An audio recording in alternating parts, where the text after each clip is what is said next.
For all things outdoors, listen to the father of two, the Jesus-loving TV show hosting hairy, true-blood American redneck, Ben Cole. And listen to the outdoor filming, chef cooking, chocolate milk drinking, John Weismuller. And we are Rooted Podcast. What's going on, everybody? Welcome back. This is a little bit delayed this week because me and John have been hammering down in Florida and Alabama, but on this episode in particular, we're going to talk about chasing turkeys in Florida. John, let's dive right in and get going with this Florida episode. Let's do it, man. I know it's been a little hectic. Schedule had to get pushed back just a bit, but I promise we got a lot of cool stories from those experiences down there in Florida. And man, Ben, I don't know about you, but I was hot, man. It's a hot time to be down there in South Florida. I'm a bigger guy. I'm built for the cold, not so much South Florida heat. Yeah, I am densely packed, and I always like the cold weather better. And, one thing that's crazy is when we were down there, you went to a whole different place in a whole different time. And, man, it was still, even though we were in more North Florida, it was still blistering hot by the afternoon. The mornings were kind of chilly at times, but good night, man. Those afternoons walking through trying to get on some birds, they just went lockjaw and would not talk at all. It was just dead silence, man. So I am I'm actually glad to be back in Tennessee where it's kind of been cool all day long. Yes, same here, man. I had a great time. I met up with some great people, hunted some hard public land, but there's no place like home, right? So I'm just excited to be back. Yeah, no place like home at all. But you said something just then that rung a bell and is very fresh on my mind. Hard public land. Yeah, that's right. You heard me, folks. Public land can be very difficult to kill a bird, especially if you've never been on that piece of public land. We struggled with it. We walked 20 miles.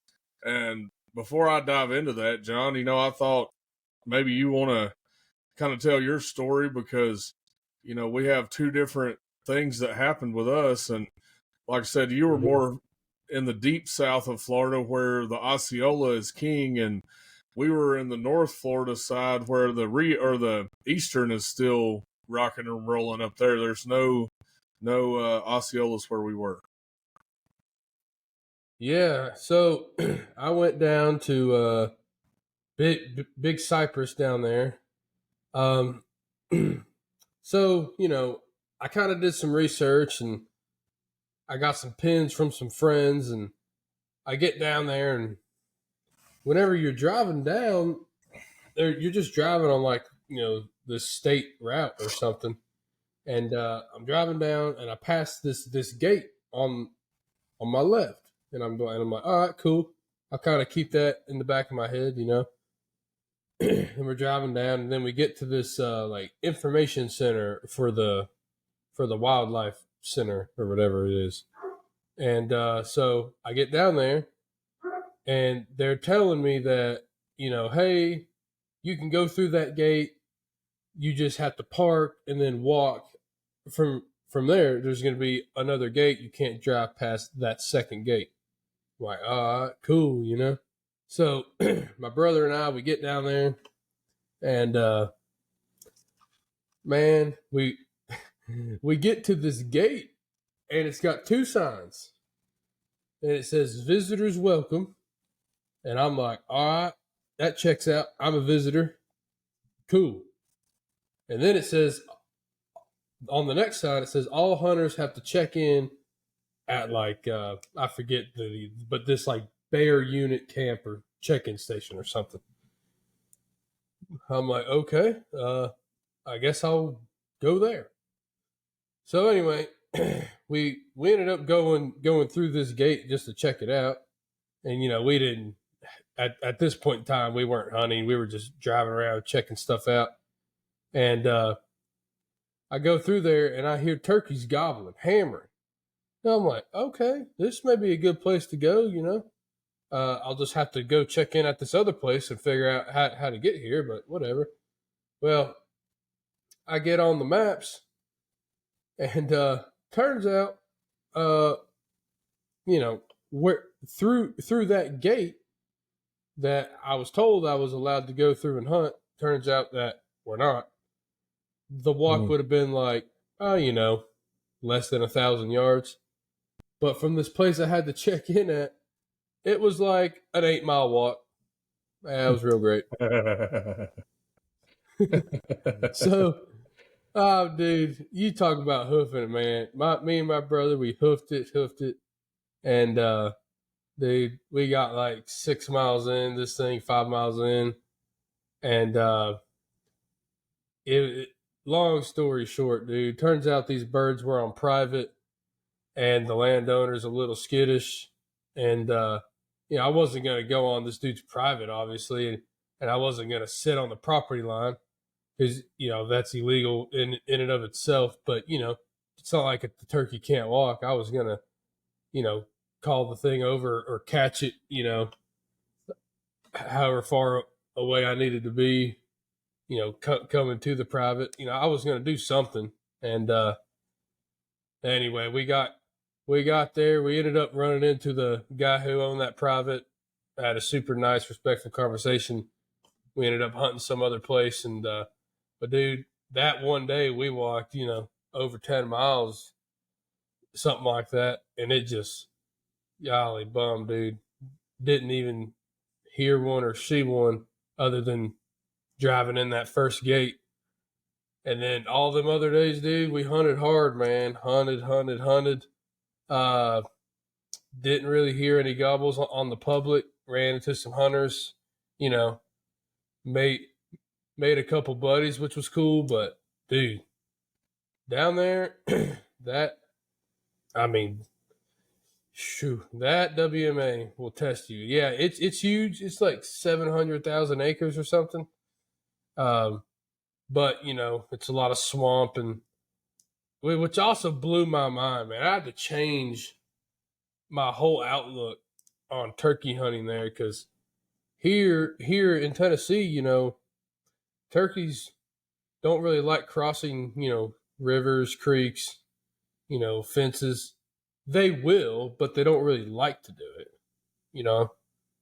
And over there, man, it's all swamp, and I'm like, in my head, I'm like, a turkey's not walking through this, you know, 2 foot of water. Oh yeah, they are. I saw turkey tracks in the bottom of swamps, and I'm like, okay, well, I guess the turkey walks through here. I mean, it just blew my mind being, from the hills of Tennessee going down there. But man, we hunted, and then on our last day, we hunted the north zone of Florida. We hunted just north of Tampa, and hunted with somebody that we met through the NWTF show, and we had one bird gobbling pretty far away, and that was the most action we had that day. Same story, walking, trying, sitting here, checking out this spot, going here. Oh, dude, just walked, and gave it a valiant effort, man. But that's public land turkey hunting, dude. It's just you just walk, you try to e-scout as best as you can before you get there, and then you just roll with the punches. And nonetheless, though, had a great time. Learned a lot of Florida laws and other things like that. Things that I definitely didn't know that could have helped me had I known. So such is life, and you live and learn. And I'm excited to go back one day. Yeah, man, it sounds like you guys had a pretty rigorous hunt there with all the walking and all that. And fortunately for me, I had some private land that I started on, and I shot a bird the very first morning of the hunt. Mm-hmm. It was not after fly. It was not fly down either. Those birds, man, we thought, man, they're dialed. We're about to hammer right off the roost. They were gobbling at everything. And then they flew down. The hens got fired up. I got into a calling war with the hens, and I thought it's about to happen. Like this is it. Those hens are going to come to us. They're going to walk around this corner full strut, blown up, just ready to fight. No, incorrect. They just went completely silent and walked off. But the cool thing is there was this road that went down to the swamp, down to the river, and man, it was loaded with strut marks, with turkey tracks, everything. I mean, there's just this one road was just loaded where they were going back and forth from the ag field back to the roost. And they just made a big circle, just a huge circle around this property. But they always ended up coming back down this road to go down into the swamp where they were roosting. And, most of the time, from what I've gathered, is talking to Wes, the property owner there, they usually roost across the river. But these birds, almost all the days we were there, except for 2, roosted on our side of the river. So I don't know what was different about that, but nonetheless, we didn't kill them right off the bat. We went in, grabbed some breakfast, regrouped a little bit, and then thought, these birds are cruising that road. We know that. We know that they are going back and forth down this sand-covered road. Because, man, there was tracks on top of tracks on top of tracks. And then the strut lines all the way down. You could tell that they were just highly using that road. Just a high traffic area. So we went in and sat down where 2 roads came together. And thought, well, if they end up coming this way, we can catch them there. If they end up coming this way, we can catch them there. Kind of cut them off at the intersection of that road. Oh, man. I was almost asleep. I was this close to being Snoozeville.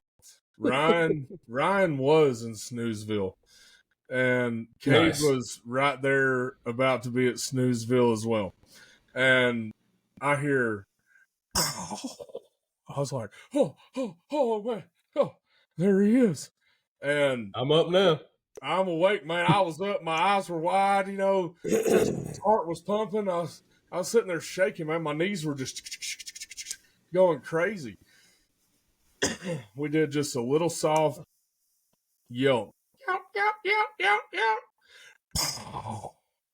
And lo and behold, though, there was a hen again. Go figure.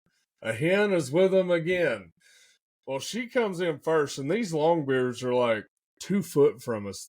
So the way this road worked, we had some really dense cover to our right. I mean, so thick they couldn't see us, and we could hardly see them. But we could feel them. Every time they would drum, man, I could feel it in the ground. And there was 3, turned out to be 3 longbeards. Just, I was like, oh. But of course, the hen was in front of them. Of course she was. And naturally, when a turkey is that close to you, 2-3 foot away, they're going to pick you out. They're going to see something that they don't like. And with my knees shaking the way they were, I know that's what she saw. I know she saw my legs twitching, man. But the craziest thing of it all was those longbeards only had to take 3 more steps, and I could have smashed one at 2 yards. I mean, and it would have been beautiful because they were full strut, blown up, doing everything right, gobbling at every little thing. And I'm sitting here thinking to myself, man, this is about to be the best footage ever. Birds that close, so close you can see the hairs shaking on their head when they gobble. It's just like, man. Well, as hens do, she decided she didn't like something. So she turned and walked away. And guess who followed her? Those old longbeards. They followed her right out of there. I was like, are you kidding me? And me and Ryan and Cade looked at each other. We're like, we got to go now. Like, we got to go right now. We waited till they got around now or never, boys. bend of the road that takes you down to the swamp, and I mean, we all three just jumped up real quick, and I had my gun was loaded, ready to go. Cade was behind me, and him and Ryan were behind me. And man, I was creeping up that road, and we were calling as we were walking up this road. And the dude never said another word. Turkeys never gobbled again. We get to that intersection. So there was the road that turns down to the swamp, and then there was a bulldozer trail that looks like maybe a burn line or something like that. And out steps old boy, full strut, blown up, coming around the corner. And I was in the video, you can hear me say, "Are you on him? Are you on him?" And Kay was like, "No, not yet, not yet." Kill before he got kill him out of his mouth. Boom! I done smashed that thing, man. That old 20 gauge with that Apex, dude. That Rite patterned so well with that Apex ammunition and the Jeb's choke. Literally at 25 yards, I was in a circle like that. Like 80 to 90% of the pellets were all right there. And dude, I was so excited. You know how I get. You know that I just absolutely lose my mind, man. Every time I kill anything, it don't matter what it is. It can be a squirrel, a turkey, a dang raccoon, a deer, ducks even, man. I just get beside myself on these ducks, man, and I just can't handle it. I can't help myself. And dude, I did that again. I started hooping and hollering, was like, "We got it done in Florida, baby." You know how I do, prancing around like I'm the king of the world, you know? And man, got down there, that bird had some hooks on him. One of them was actually filed off kind of. It was still a good hook, but it was filed, kind of rounded. The other one was pointed. I don't know what that is. I don't know what that's about, but dude, turns out I shot like a quarter of his beard off. But I was like, "Hey man, I don't care. I don't care. We got turkey. Whatever. We got turkey nuggets coming, deep fried right around the corner here. We about to put them on the griddle." And man, dude. So after that, we were all pumped. You know, did our interviews, the videos, and dude, I was so overcome by the Lord when I got to this bird. I just prayed immediately over the harvest, man. And it was words that I never even thought of. They just came out of my mouth, man. And then this Bible verse came to my mind, and dude, this is all the Lord talking through me. I didn't say any of these words. I said them, but they were from Him, because I had no notion that I was going to go in and talk the way I talked beforehand. I had not planned it out. I hadn't done any of it. And the verse that I went with was Psalms 46:10, where it says, "Be still and know that I am God." And the correlation there is sometimes you just got to be still. Sometimes you got to go back in those woods, be still, and let God do His thing, man. Because if we wouldn't have done that, if we would have kept trying to push him, kept trying to chase him, we would still be the big goose egg on the Longbeards. That's where we would be right now. And dude, and there was more stuff that I said that I can't even remember. I can't even remember everything that I said, because it was all God projecting through my mouth. It wasn't me saying, "Oh man, look, I killed dang turkey, man. Praise the Lord," and leave it at that. And I'm not saying there's anything wrong with that. I'm just saying, man, I've never had that kind of experience where God just like threw words out of my mouth that I didn't even know were going to happen. Crazy experience, man. Then we dove into the public land. Ooh, wee. And then there it goes. Bunch of walking.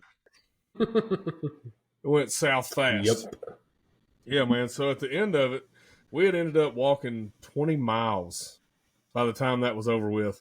The public land. And then I think we hit public land we hit that for one day, and we found a bunch of signs, found a bunch of tracks and everything, saw a hen, the same hen twice, and no gobbles, no nothing. Just about got my truck stuck. Bro, I had to power launch my truck through these old Forest Service roads. 4-wheel drive, traction control off, spool that turbo up on that old diesel truck and just let her eat, baby. And we got through it. We did. I think I may have tore something up. Oh yeah, excellent. Yeah. Well, see, that's one of the mistakes that I made is so listen, I got off of work at like 6 p.m. Mm-hmm. Okay, drove straight to Valdosta, Georgia, where my brother lives. Got there at like 4 a.m. his time. Picked him up, and then we just kept driving.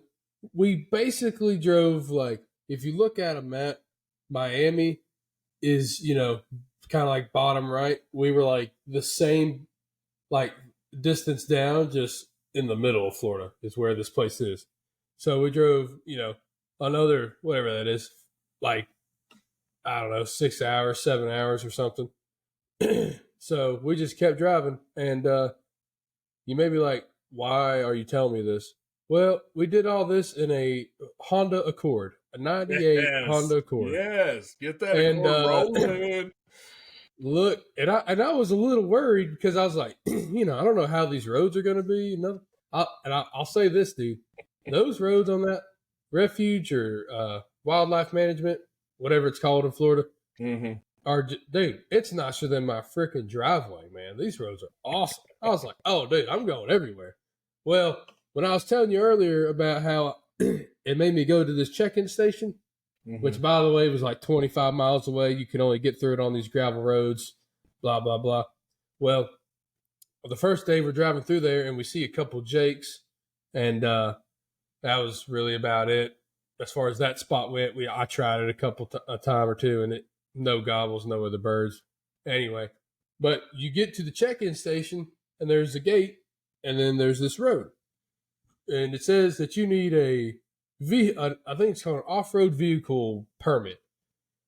And I'm like, all right, dude, I'll pay your fee so I can drive down this road, whatever. So the first evening I was there, the check-in station was closed, so we just walked down the road a little bit and tried it out, whatever. Tried to roost the bird, it didn't happen.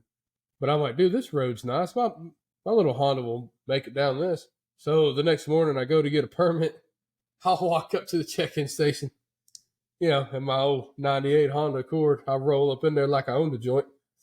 And I'm like, hey man, I'm from Tennessee, blah, blah, hunting turkeys, this, that, the other. I'm like, how do I go about getting one of these permits?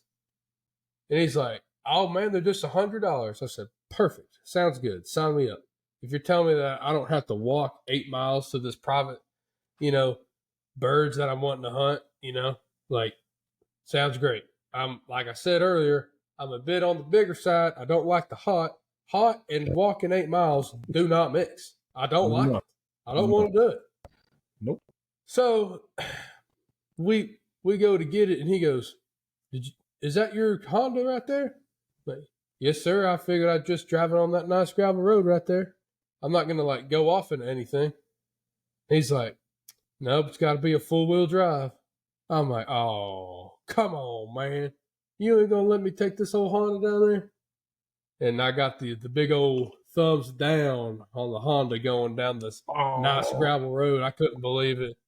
So if I go again, I will bring my Chevy. But I was like, dude, what a story, man. If I could take a Honda down this road, that'd be cool as heck. Or you could have just went to Walmart and slapped a 4-wheel drive sticker on the back quarter panel. Man, this baby is 4-wheel drive. What you talking about? Yeah, but Jolly, I got me a welder and welded me on another shaft. Yeah, man, we welded that shaft right up. Works good. We can sling it, and this thing is light, man. It hovers across the mud. That's what this thing does. It's just like a hovercraft. Yeah, that's right. I'm like, dude, it's so lightweight. If I get stuck, I'll just pick it up. Yeah, no doubt. Anyway, it didn't work out. Man, I got home and I looked. Something caught my eye under my truck, and I was like, "Oh man, that ain't good." So where my rear drive shaft goes to my rear axle, it's wet. I was like, "Sick, man. This is just what I need." right now is a leaking seal from power launching through a mud hole. Fantastic. This is awesome. Exactly what I needed right now, but we'll take it to the shop in a little while. They all closed, so we got to ease on there when we get there. But man, it was just crazy though seeing the difference between the management area roads and the Forest Service roads. Totally different ball game. The management area roads were super nice, well maintained. The Forest Service roads, dude, front end alignment, knock your teeth out, jar you to pieces. I mean, I literally think I chipped a tooth on one of them because my truck hit a hole so hard. I was like, good night of living, boys. Bring that dozer down here and slick this thing off a little bit, Come on. Dude, we even crossed the river man. in my truck. Really? Yeah, dude, it was pretty crazy. Oh God! I mean, it was a hard bottom. I made Ryan walk out there to make sure that it was good and gravel bottom. And he's like, man, I don't know. I said, boy, we're gonna send her, and we did. We sent it right across it, and it was all the way up, like halfway up the grill on my truck. And, I got it. Mine's got a dang lift on it, 37s, and dude, it sits up there, and that's some pretty deep water. Probably not the wisest thing I've ever done, but I tell you what, though, looking back on it, dude, I'd do it again in 2 seconds, man. It was a ball. We had a blast. Heck yeah. It was awesome. Well, and you said something earlier that I think people miss a lot. Whenever you don't get something in the morning, whether it's ducks, deer, turkey, hog, crow hunting, I don't care, whatever, right? Mm-hmm. Fishing, whatever you're doing. That morning breakfast, and you're gathering your thoughts, and everybody's strategizing on what to do and where to go and how to call it, how to whatever, where to come from, how's the wind if you're deer hunting, all that kind of stuff. I'm telling you, I have seen a lot of plans come together that mid-morning or early afternoon hunt that was based on that breakfast. I mean, that is a dangerous time because all you've got is some upset hunters that are just plumb mad at the critter that they're going after. And they're like, all right, guys, how do we do it? And it tends to work out a lot. It does, man. And that was the crazy thing is, we had contemplated on sitting on a part of that ag field and just waiting on something to come out. But, we kept saying, man, I think we should just go hit that road because that's where all the dang sign is. And, there was other sign on other roads, but not like this road, man. Mm-hmm. It was their corridor, their main way of walking because the way that road laid. So it was that main road, the ag field, some really thick scrub oaks, and then a sheer drop off to the creek or the river. So they were just walking that road all the way down to the river, because it goes all the way down to the bottom. And it just made it super easy for them. And that was their one-way path to get to where they wanted to go. And, man, patience played a big part in that too. And, I'm not really a deer hunter of turkeys. It's not fun for me. I like to chase them. I like to get on them, hear that gobble and go to them. But, man, that the thing is if a bird ain't gobbling, you can't find them unless you just stumble upon them somehow, But, I mean, they were just being super quiet and not making hardly any sound. So all we could do was deer hunt them. And that's what we ended up having to do.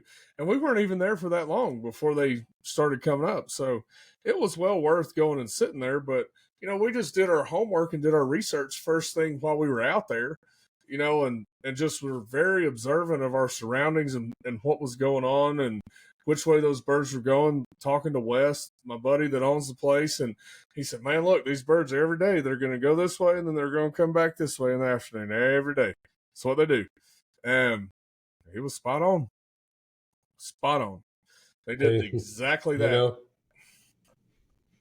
Yep. There is a saying in the hunting world, like at outfitters and stuff, don't guide the guide. Yeah. Same concept with with the landowner. If you're fortunate enough to have a spot like that, it's like, hey, that person lives there. They watch these birds or all the time. Like, don't guide the guide, man. Just listen. But I will say this: there's a huge correlation between birds gobbling on public and birds gobbling on private. The birds on public do not gobble near as much because they're so pressured, and they know. I think they're adapting to the fact that, hey, if I gobble, I'm probably going to get shot. It's a good chance. Oh yeah, real good chance 100%. of me dying. And I think too that plays into the predation and all that me and you have talked about before on other episodes. But I really think that even though these birds have a pea-sized brain, they are still smart enough to know, you know what, the more I gobble, the more I give my location away, the more likely it is that there's a predator out there ready to attack at any second. And I think that's the biggest thing is on private land, they're not pressured as much because they don't have to be. There's not 30,000 people coming through that private land, hammering them with calls and all that. Yeah. There's 3 people. That's all. Just 3 dudes. Yeah. And that's it, man. Nothing else. Nothing more, nothing less. Just 3 dudes in there, out. We were gone. And my buddy's still down there hunting. He owns the place. And he said, man, they're still hammering down here, which makes perfect sense because, it all boils down to the pressure. In my opinion, that's what it boils down to, is the pressure. Yeah. And, too, on the public there, it's really hard to go and do a whole bunch of trapping like we've talked about because, it's public. You're probably going to end up with, your traps walking away or whatever the case may be. And on private, like me and you have been doing, man, you can really. Well, yeah. Big yawn, son. Tired. Yeah, late night, baby. Yeah, man. But on our private farms here in Tennessee, me and you both are trapping religiously to try to reduce the nest predators, man, and the other predators that are roaming through the land, and we're not ever going to get them all, but that and pressure is what I think. And I'm not a biologist by any means. I am not a turkey expert. I'm not a turkey purist. I don't care. I like to eat turkey. If it has a nice fan and a good beard, hammer down. That's my philosophy. Yeah. I mean, if I got to run down a road and wait for them to come across real quick to kill them, you better believe I'm going to do it. As long as it's legal, I'm going to do it to kill a turkey. Yep. And man, that's just what I've gathered from hunting all this public land in Florida and then going back and hunting the private land in Florida. Same thing, but man, the birds gobbled way different. Way different. They were hammering hard on the private, and we didn't hear a single gobble on the public. Not a single gobble. And we walked for miles and miles and miles and never heard one. That is a bummer, dude. Yeah, the only gobbles I heard on the public, technically, they were on a little piece of private, which, by the way, that may sound confusing to some people because, like, here in Tennessee, if you have a WMA, there's not just like a random piece of private in the center of it. I don't know why, I don't know how, but in Florida, on this big, huge WMA, there's little sections of private all in it. And maybe that's why the roads are so good because there's actual private houses and residencies. I maybe, but anyway, so those birds were just happened to be in this dude's front yard gobbling. But of course, anyway, that's all. And then I heard that one bird when I was hunting north of Tampa there, and yeah, man, that was it. And I do have to give a quick shout out to Mr. Caden Gray, the gentleman that we met at the turkey show. Yeah. For being being a very nice guest. His family owns a restaurant. They have delicious I had pork chops and apple pie. It was great, and I had a good time. So thanks to Mr. Gray there. But anyway, man, it was just it was a lot of fun, and I will be back because the bottom line is I did not get my Osceola, and I am bound and determined to get that one day in life because man, a lot of these outfitters, which there's nothing wrong with it, I totally understand why outfitters charge what they charge. It is what it is. Supply and demand is real.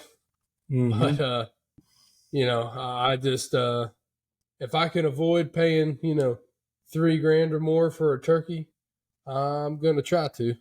Yeah.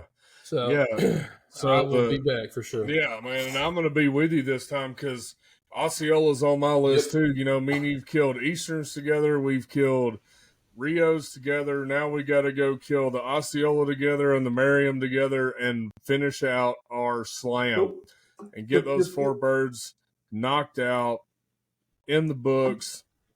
Get some taxidermy done and then cook up some grub. I'm all about that grub, man. I love it. It's fantastic. Can't help myself but eat Oh, that grub, man. dude. Speaking of grub, this is not hunting related at all. But listen, I have this Blackstone, and it was at my parents' house for a while, and I finally got it back to my house. And dude, I've been cooking on that thing Nice. nonstop. And I say all that to say I'm gonna make some basically like I was thinking blackened turkey tacos. Mm. Yeah, man. I think it's gonna be good. Hmm. I've been thinking about it in my brain. Now, of course, I'm gonna go with the OG turkey nugget. You got to have those, right? Because Yeah, listen, of course. why am I talking about this? So, if y'all remember, my father-in-law, poor little Richie, Poor little Richie. he we still have our birds uh in the freezer from last season, Mm-hmm. and he wants to wait until his sun comes down. We had planned on doing this before. It didn't really work out, whatever. But his sun's coming down sometime here next like month or two or something. Anyway, so I'm starting to think of ways to cook this turkey. I'm going to cook it a bunch of different ways. So Excellent. obviously, turkey nugget. I think some blackened tacos, and I think I'm going to make some in a crock pot, like in broth and a couple other Ooh, things, and shred it up. that sounds Yeah, man. delicious. Well, Yeah. you're Now, talking about cooking turkey, and I'm getting hungry, John. God, I well, just listen, ate, bro. we are going to make a video. I'm just letting these people know Yeah. there will be a point in time where Rooted Television will have an episode about cooking turkeys. Yes. So it's coming. Oh, it is. But one thing, real quick, before we go, Johnny boy, I want to tell the world. Yeah. Look, if you're watching this or listening, we have our very own turkey calls, Rooted Television turkey calls, powered by Silverside Outdoors. Listen to this right here. I'm gonna give you a little sound file. Fair enough. Ooh, Sounds good. yeah, man. I think we can work with that. But look, we got them. If you're in Demopolis, Alabama, they just so happen to be for sale there in Southern Oak Outdoors store. So you can buy hats, you can buy shirts, you can buy rooted turkey calls. Hey, or you can just hit us up and we can get some made and sent your way. Whatever you want, we got you. But John, you got anything else before we roll out of here? No, man, not really. I just want to tell the people sorry for the delay on the episode, but we were out traveling around and we just had to make it work this way. So I appreciate y'all's patience. Thanks for tuning in. Please don't forget, like, subscribe, share. Then thank you for listening wherever you may be listening. And as always, don't forget to go to our website, rootedtelevision.com, for all past episodes. You can also go to Spotify for that or Apple Podcasts. But we have a store at the website. You can get all things Rooted Podcast and Rooted Television at our store. Thanks, guys. The redneck is out. See ya. For all things Rooted Podcast and Rooted Television, and I mean hats, shirts, hoodies, and other merch, check out our friends at CH Lone Star Pro and the link that is in our description.